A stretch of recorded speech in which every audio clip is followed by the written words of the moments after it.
Well, hi, everybody. Welcome to another edition of our Listen to the Missus podcast, coming to you from the studios of WSGW Radio in Saginaw, Michigan. I'm Art Lewis. I'm Ann Williams. Nice to have you with us. A little history on the show. Listen to the Missus was on the air from about 1952 till about 2 years ago. Mm-hmm. And we decided that we would keep its image alive with the podcast, where we talk about food news, things of the like, and bring you up to date on recipes and all of that. And used to be a call-in program, but you can still send us questions at the end of the podcast. We'll give you the lowdown on how to get in touch with us. Mm-hmm. But lots of things happening in the news, so you want to start it out, Ann? Well, when we had our daily show, we like to talk about what the food of the day is, because every day is a food holiday, if you didn't know that. Every month is a food holiday, too. So since it's the month of July, it's mid-July, I thought I would let everyone know what foods are being celebrated for the month of July. It is Lasagna Awareness Month this month. I don't know if you knew that. It is also National Baked Bean Month, which kind of makes sense because, people eat baked beans a lot during the barbecues we have in the summer. National Bison Month. It is National Blueberry Month also. National Culinary Arts Month. National Grilling Month also makes sense. That's a good one. Yeah. National Horseradish Month. National Hot Dog Month. Again, it makes sense. National Ice Cream Month. Makes sense, too. National Picnic Month, again, timely. And it's National Pickle Month. Also, National Watermelon Month. You could be a foodaholic with all of those. Yeah. Well, all that stuff is things that we eat during the summer. A lot of it is. And love watermelon. Oh. Yeah. Don't put me in I haven't front had watermelon yet this year. Really? I gotta get we've one. had some. They've been sweet. Really? Yes. I haven't had one yet. I have to get one. Oh, they're good. They're always good. I love watermelon. Mm-hmm. Refreshing. All right. There is a big question out there as to whether or not going to a restaurant is the right thing to do during the pandemic. Some say no, some say yes. The one thing I can tell you, most people that I've talked to, and I include myself in this group, really missed going out to dinner with our friends. Well, you do that a lot, probably several times a week, right? Well, not that much, but we usually once a week we go out at least. And we used to go out that much. We kind of cut back a little bit on that, especially during the pandemic, because we got all this food at home, and all of a sudden it's time to, what's in this freezer? But there are things to consider when you go out, because it's more than just you. It's the safety of those around you and your safety from them. Restaurants are an industry that has been severely hit by the pandemic. No doubt. And I'm a huge believer in supporting local business, local restaurants where they've invested their time and treasure in the community. But it's been difficult these days. Now, a lot of restaurants are open now here in Michigan where we are. But there are rules. There are rules. They have to abide by. You have to wear a face mask going in. You can take it off when you sit down. And the capacity is... Capacity is about half. Yeah. Capacity is about half. And the question is, how soon was too soon? Was that the right time for us to open, or wasn't it? Other states have opened earlier and are now feeling the pinch of it, so to speak. But I sure did enjoy going out. Yeah. And we've done it a few times now, and at least it gives you some sense of normalcy. But you do it with great caution. Yeah. So it's an individual decision, but I can promise you those local restaurants particularly would love to see you. I'm sure they would. I've been doing takeout, but I have not ventured into a sit-down restaurant yet. So we'll see. All right. So there you go. Well, I have a couple of things. Christmas in July is pretty popular. There's a couple of products coming out right now with an eye toward Christmas. Oh. And, before we know it, it'll be here anyway, right? Yeah, absolutely. The summer flies by. Once fall gets here, Christmas is right around the corner. So one of the products is a Hallmark-themed wine. Hallmark is coming out with a Christmas-themed wine for the holidays. And I think the idea is, their Hallmark Channel is very popular with ladies, and especially they have holiday-themed movies during the holidays. And I think, matter of fact, I think they go all holiday movies throughout the season. So these are designed to drink, during the holiday season. Maybe sit down and drink while you're watching one of the Hallmark movies. So they have a red one and a white one. The red one is called Jingle. It's a Cabernet Sauvignon. And then there's one called Joy, which is a white Sauvignon Blanc. And these are both available to pre-order right now. You can order bottles of 2, 4, or 6, or 12. And you can order them now, but you won't get them until October 2020. But they look real pretty. They have a pretty Christmas-themed label and all that. And you can go to the Hallmark website and order this Hallmark wine if it interests you. Well, I would tell you something about wine. I'm not a wine drinker, but last night, for those of you that don't know, here where we are in Michigan, as we sit right now, this was supposed to be the week of the Dow Great Lakes Bay Invitational LPGA tournament. Mm-hmm.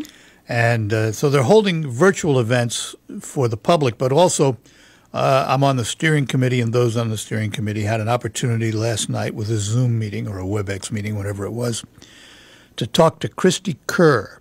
Christy is a winner on the LPGA Tour. She has 2 major titles and 20 wins to her credit, and she is now a vintner and studying for her sommelier.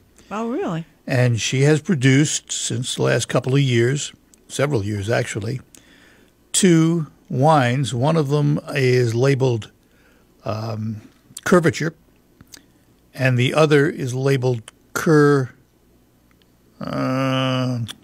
Cellars. And she had sent us each a bottle of Sauvignon Blanc and a Sauvignon Cabernet.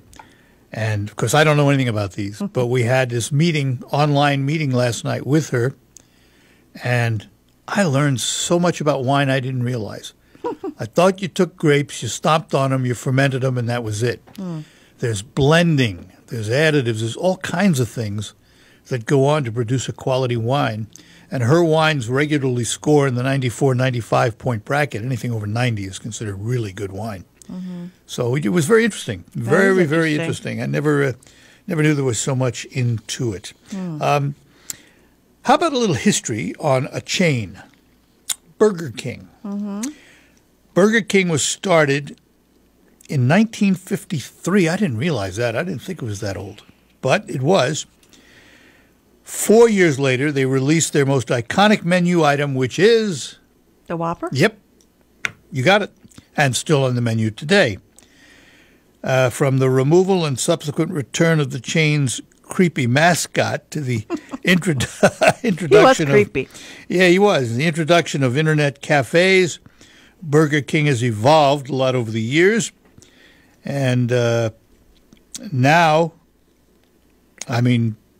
Impossible Burgers and you name it. But it's been around that long, and I never realized it. I never realized it's 57 years or something like that, or 67 years? I don't think we had them around here till the mid-'60s. I remember it was a big deal when Burger King came to town. Because I don't remember them before that. Yeah. I always thought McDonald's was the first fast food place. Yeah. But there you go, Burger King, a little history. Huh. So there. Well, I had a Christmas item that you can order. It's an M&M's. M&M's is always coming out with these different flavors, like Lay's potato chips. But they had, back around Halloween, they had a Cocoa Crisp, a creepy Cocoa Crisp M&M. Yeah. And they had a fudge brownie M&M also. Mm-hmm. Well, for Christmas, they're coming out with a sugar cookie M&M. And it's going to be a shell made of white chocolate and sugar cookie flavoring, with a crispy cookie center. And they are going to be red, green, and white candies. You can use them, for a centerpiece at Christmas time. So M&M super fans can order these now.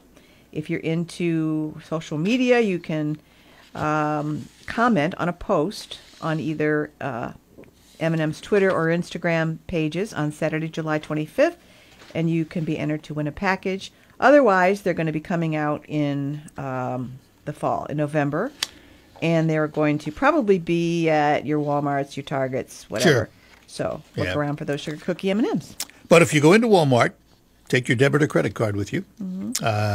Walmart is asking their shoppers to use credit cards or debit cards when making purchases.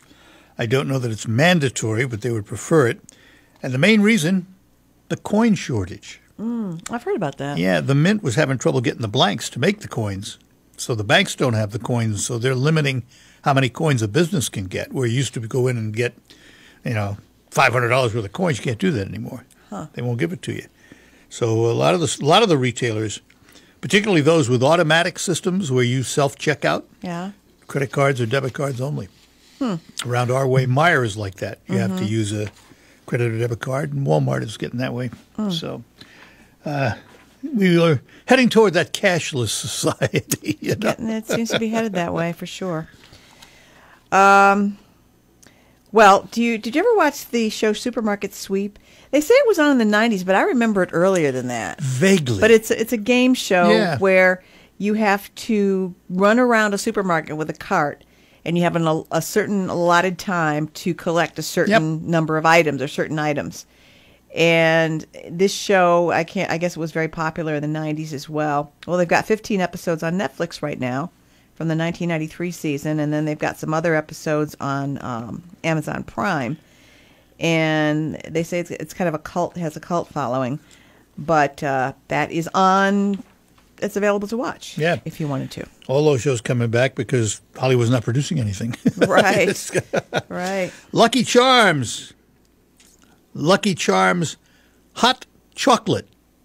Going to be seen on shelves. It is a Swiss Miss product. Lucky Charms marshmallows.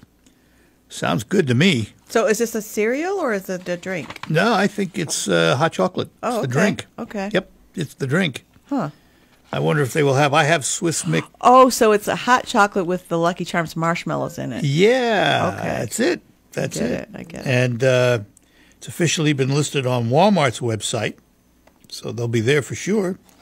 And pretty lively-looking box, Swiss Miss Lucky Charms with marshmallows. Well, more on a related note, if you're talking about cereal, Fruit Loops is out with a new tropical flavor. Oh. It's pineapple, banana, orange, and mango flavors. Ooh. Now, they point out, though, typically Fruit Loops all taste the same despite their range of colors. But this tropical counterpart, they say, actually does have these flavors, pineapple, orange, banana, and mango. So have to try it. Yeah. Got a recipe for us?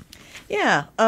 This one sounded really good to me. I thought I'd give a salad recipe since it's summer and, it's been really hot around here and around the country. This is it's Sue's tortellini salad. I'm not sure if it's our former co-host Sue, but I think it is. Is it? Okay, well, it sounded really good to me, so I thought I'd share it. It's triple cheese tortellini. Now, it doesn't have exact amounts, so you just want to probably take the box. Triple cheese tortellini, you want to cook 2 or 3 minutes and chill it. And then you want some chicken breast meat, I'd say maybe a couple of breasts, cooked and cut into bite-sized pieces. You could also probably use a rotisserie chicken and cheat if you wanted to and do it a quick way.